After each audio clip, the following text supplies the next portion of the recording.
It has been a success. So, what I realized, though, is LeBron James is a prisoner of his own success. Ooh, yes. LeBron James' career in L.A., here's why it's been a success.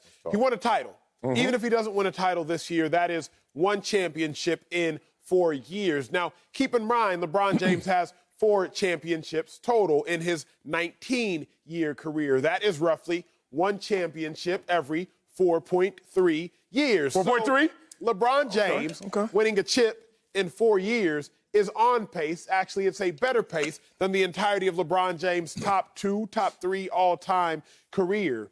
Yes, it has been a success. The problem, again, is we're prisoners of the moment, and LeBron the prisoner of his own success. Yeah. The moment is, man, the Lakers are bad. Yeah. Lakers are playing team at best. The moment is, LeBron James, how did you orchestrate a roster that can't even be top 5, top 8 in the West? The moment is atrocious. The moment is rumors that LeBron James might be traded at the end of the season from L.A., even though he has 1 year left. The moment is very convoluted and complicated, but the entirety says, if you go to another city, win a chip, go to another organization, win a chip, you go bring an organization that had been in sheer and utter turmoil for the previous 8 seasons, you bring them a championship within 2 years of your arrival, nothing else truly matters. Incredible success.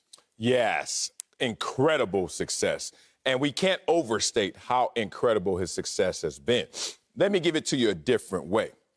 LeBron James got a ring, and you said that and you moved on to some deeper, further points.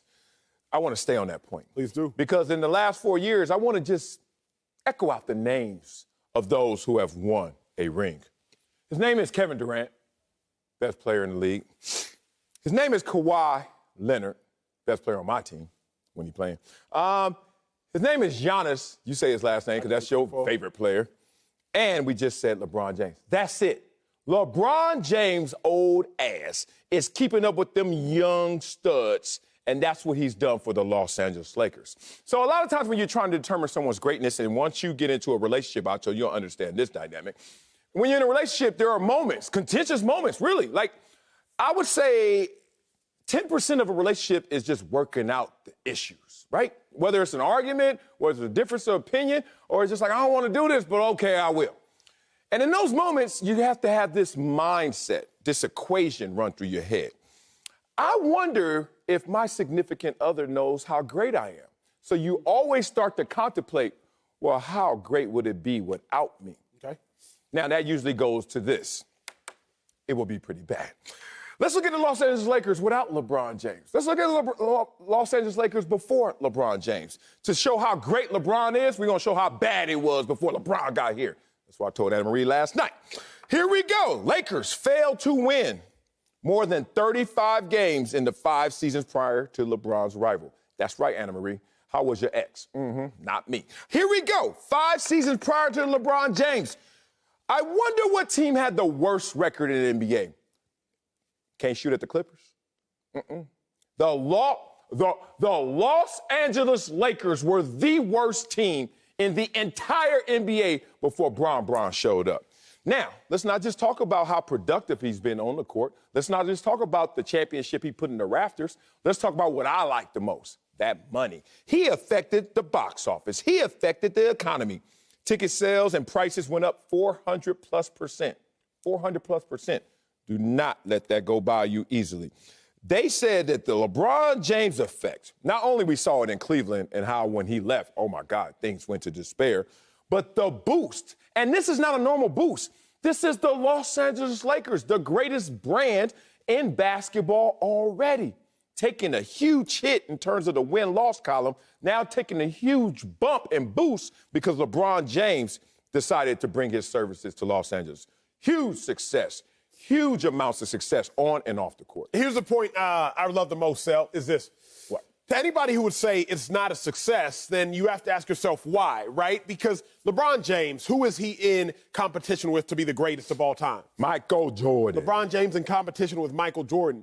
So if you want to say that LeBron James' tenure in L.A. is a failure, I would say consider this. What was Michael Jordan doing at this age of his basketball career? Oh, don't do that. Don't do that. He was retired.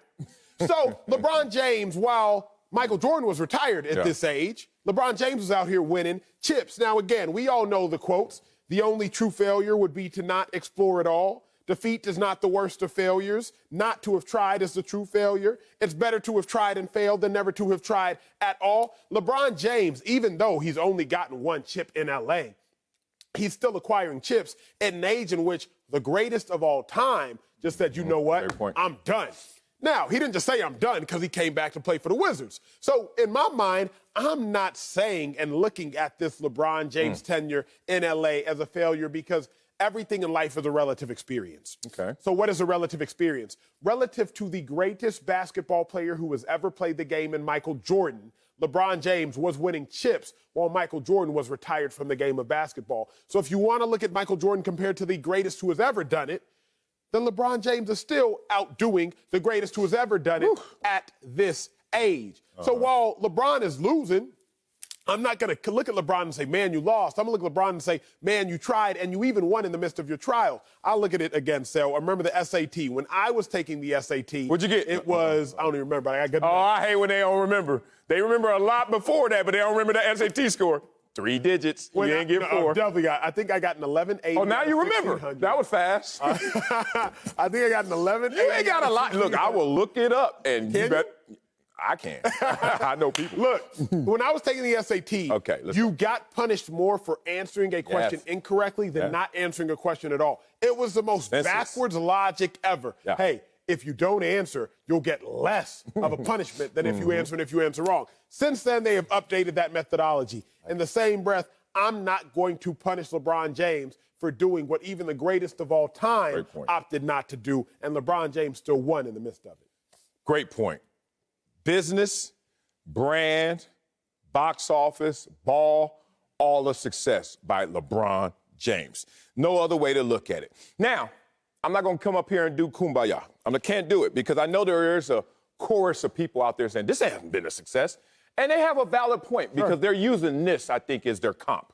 Well, LeBron James, when he went to Miami in 4 years, won 2 championships. And that was an underachievement, right? Now, he didn't have the same collection of players there as here. He had much greater there than he does here. But how much greater? Anthony Davis, nothing to sneeze at compared to a Chris Bosh and Dwayne Wade, then obviously you don't have a conversation. But 4, you won 2. Here for 4, you look like you only going to get 1. All right. That's an underachievement by LeBron James. But I remind you guys that when you got caught up between, okay, I love Kobe so much. This is L.A. I'm from here. I love Kobe so much. Hate you, LeBron. Never want LeBron. Then they went through that dark era, those 5 years. Then all of a sudden you started to see it change. A sea of sentiment changed.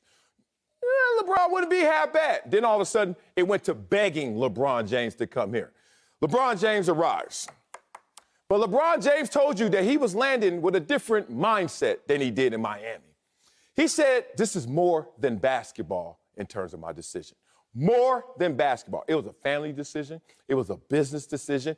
LeBron James didn't come here with the same level of intent. Whatever that eye of the tiger he had in Miami, it was a different eye, a different lens when he landed in Los Angeles. So if you're going to properly grade him, you got to also properly understand what he came here to do.